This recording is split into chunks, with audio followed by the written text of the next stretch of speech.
Quand mon ordinateur est tombé en panne, j'ai commencé à vivre une histoire avec les 3 Jingo du parc de la Villette. Je me suis mise à ramasser leurs feuilles, à les amener chez moi pour faire chez moi un endroit comme ces arbres. En échange, j'ai amené aux arbres certains objets et j'ai pris des photos. J'ai joué du va-et-vient entre chez moi, la pelouse, les arbres, les objets, moi-même, les photos.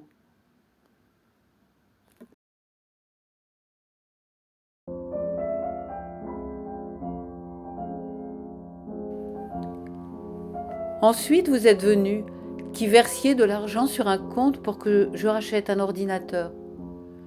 J'ai pensé que si vous versiez assez d'argent, je ferais un film qui vous montrerait mon histoire avec ces arbres. Mais je m'avouais bientôt que cette histoire, coécrite avec les Cinco, ne racontait rien.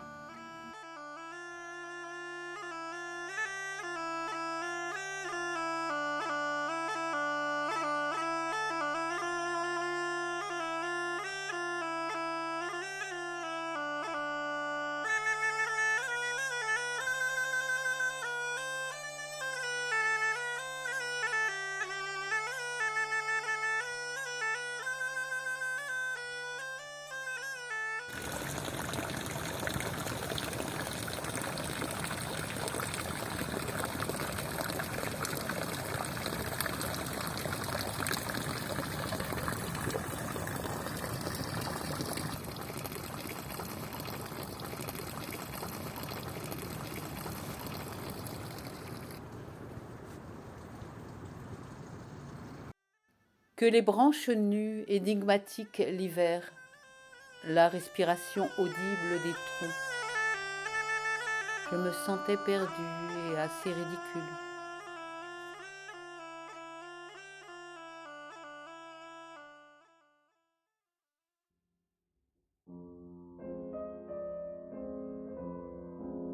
Certaines personnes me disaient qu'il est indigne de quémander et je ne savais pas comment me sauver de l'abolition de mes rêves.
Pendant ce temps, les arbres continuaient d'exister. Quelque chose cheminait d'argenté sous leur écorce, un regard. Quelque chose de moi s'attachait à eux. Je voulais vous montrer l'air magnétique autour des troncs semblables à des pelages d'animaux féeriques.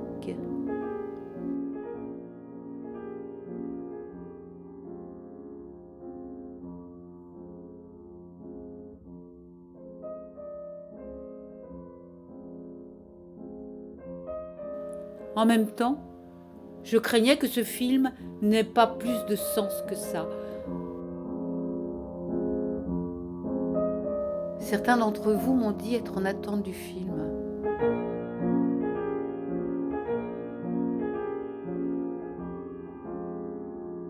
Je ne croyais pas, par contre, que les Jinko soient dans l'attente de quoi que ce soit, d'eau, de lumière sûrement, mais ils sont programmés pour vivre, et fort longtemps, dit-on.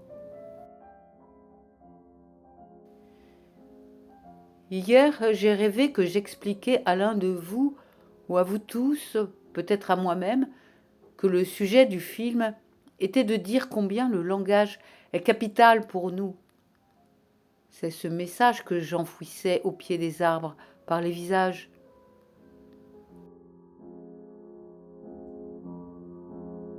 Je ne vois pas ce que j'aurais pu vouloir dire d'autre, ou l'émergence d'une parole par la terre.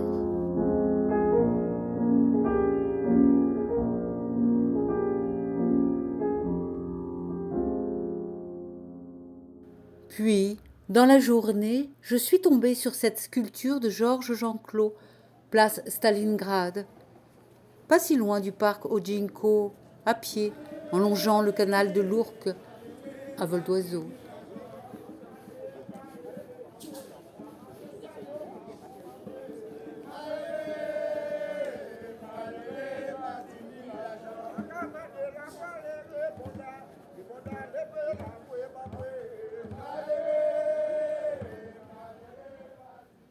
Il y a longtemps, un soir, sur l'île de Bax, j'étais partie seule marcher. Un homme, en costume, se trouvait allongé sur le sable. Il était beau, cinématographique. C'était Georges Jean-Claude. Le sculpteur m'a demandé si, à mon avis, il était possible de poser une sculpture sur une plage pour Dieu, comme une prière adressée à Dieu, par laquelle pourraient communier les hommes. J'ai répondu que non, que c'était égoïste, que l'horizon sans homme, la mer sans rien, c'était mieux en imaginant qu'on veuille penser à Dieu. Et que l'art était une prière adressée aux hommes, et que les hommes avaient besoin de l'art et des prières de l'art pour eux.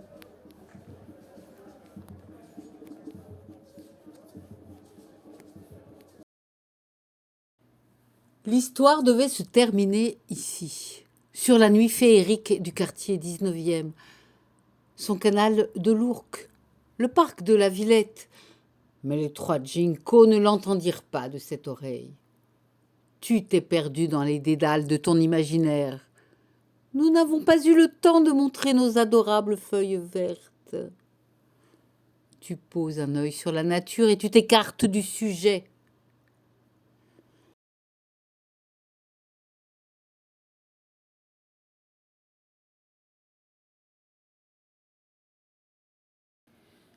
Cette intimation à les observer m'ouvrit les yeux, non dans ma façon oculaire de les considérer, plutôt dans ma manière de les appréhender.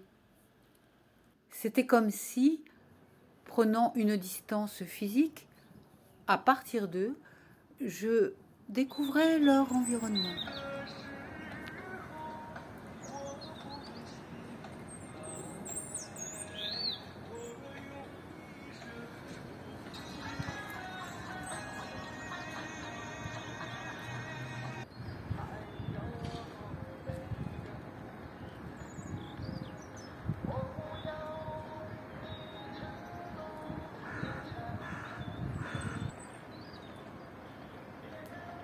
Dimanche 19 mars 2023, le parc.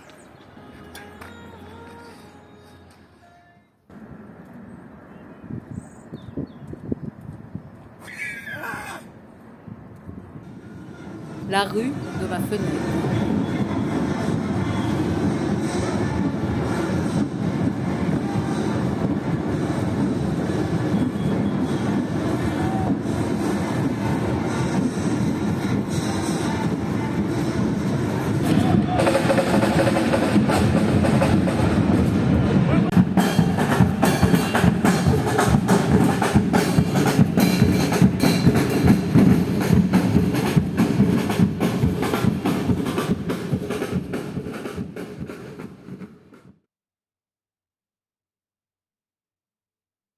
Si je montre ce marronnier, c'est pour dire que lui et le ginkgo ont la même horloge biologique, tandis que certains arbres se sont déjà élancés dans la course folle au dehors, d'autres sont encore muets.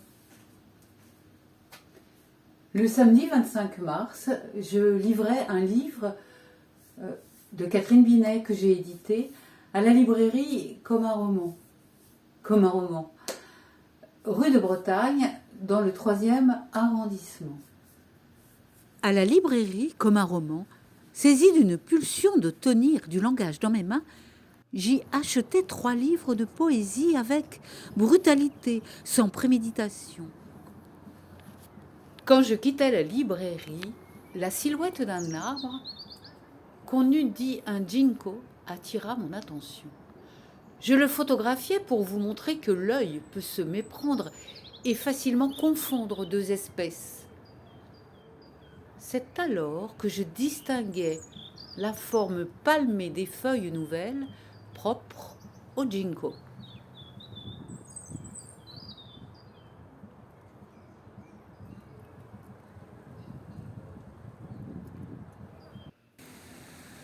L'art est comme un carrefour de coïncidences dont émergent questions, doutes et hypothèses.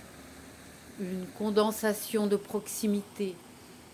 Catherine Binet, voyez, la compagne de Georges Perec,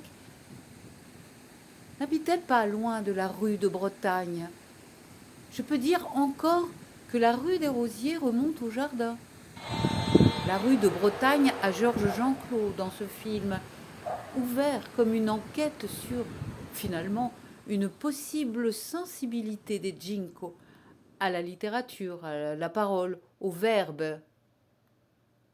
Ce qui nous les rend esthétiques, c'est qu'ils infusent du langage. Ou bien en sont-ils habités? Bon, ce n'est pas une révélation, un scoop, ou quelque chose de forcément très important. Juste l'histoire des 3 ginkgo.